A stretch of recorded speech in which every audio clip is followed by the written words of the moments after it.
Un parcours sans erreur est un parcours sans audace. Et une vie sans audace est une vie à moitié vécue. Bienvenue dans ce 32e épisode de La Force de continuer. Aujourd'hui, je voudrais t'inviter à voir l'échec non pas comme une menace, mais comme une preuve que tu vis. Parce qu'en réalité, ce n'est pas l'échec qui est dangereux. C'est de ne rien tenter, de vivre petit au nom de la prudence. Dans Les Vertus de l'échec, Charles Pépin le dit clairement. Celui qui ne veut jamais échouer s'interdit d'avancer. Et celui qui refuse la possibilité d'un échec refuse la vie elle-même. Et c'est vrai. On pense souvent que les personnes qui réussissent sont les plus prudentes, les plus stratèges, mais en réalité, ce sont souvent celles qui ont pris des risques, celles qui ont tenté malgré les doutes, malgré les peurs et malgré l'inconfort. Tu sais, le courage ne commence pas quand tu gagnes, il commence quand tu oses, sans garantie. Quand tu avances, même si tu ne sais pas où ça mène. Et tu as peut-être déjà vécu ça. Tu as osé t'exprimer. Tu as dit non à quelque chose de confortable. Tu as lancé un projet. Tu as mis fin à une relation toxique. Tu as démarré un changement intérieur. Et tu as peut-être échoué. Mais est-ce que tu ne t'es pas senti vivant à ce moment-là? Charles Pépin parle de Michael Jordan, le célèbre joueur de basket, souvent considéré comme l'un des plus grands sportifs de tous les temps.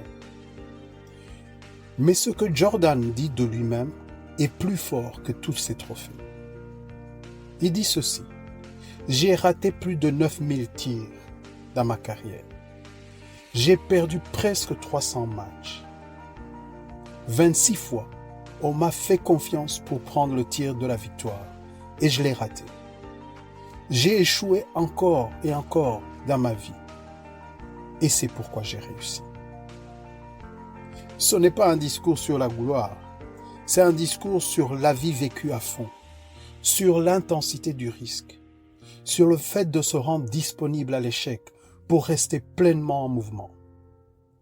Jordan aurait pu jouer petit, passer la balle, éviter les tirs à la dernière seconde, mais il a préféré vivre chaque match comme s'il portait quelque chose d'essentiel.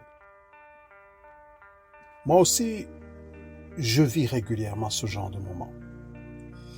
Avec notre association Marche de la Vie, nous avons voulu réunir des fonds pour notre projet de créer le village de la résilience au Rwanda. C'est un projet, on imagine sur 7 à 10 hectares, des habitations, des activités qui sont liées vraiment à la résilience. Nous avons déposé un dossier auprès d'une grande institution. Nous n'avons pas été retenus. Nous avons récemment organisé une marche à Deps le 13 avril 2025 en se disant que nous allions récolter des fonds. Nous espérions au moins 1000 à 1500 personnes. Il a plu toute la journée et nous n'avons eu que 603 personnes. Nous sommes restés avec plein de saucisses et autres choses que nous avions achetées. On recommencera. Et encore. Et le village, on l'aura. Je me souviens encore quand j'ai décidé de me lancer en tant qu'indépendant avec 0 client en vue. Et j'ai envoyé 2000 CV à toutes les entreprises dans les ressources humaines. Je revois toutes ces réponses automatiques. Nous gardons votre candidature dans notre base de données. Je crois que vous connaissez ce genre de réponse. Mais là, c'était 2000 CV. Je me souviens de ce jour où j'ai proposé une conférence et il n'y avait que 5 participants. Après plusieurs tentatives, il y a eu 50. Dans chacune de ces expériences, je peux te dire à quel point je me sens vivant. J'ai osé, avec cette petite peur dans le ventre, et c'était inconfortable. Mais j'étais vivant, présent et aligné. Et aujourd'hui encore, quand je suis dans le doute, je me demande, est-ce que ce que je vis me fait me sentir vivant? Même si je me trompe, est-ce que je suis en train de vibrer pour quelque chose qui compte vraiment? Et toi, quand as-tu eu cette sensation? Quel a été le dernier moment où tu t'es senti vivant, même sans garantie de réussite? Est-ce qu'un de tes échecs t'a permis de sentir la vibration du courage? Et si c'était ce mouvement-là qui comptait plus que le résultat? Dans la marche aussi, il y a des jours où on avance sans énergie.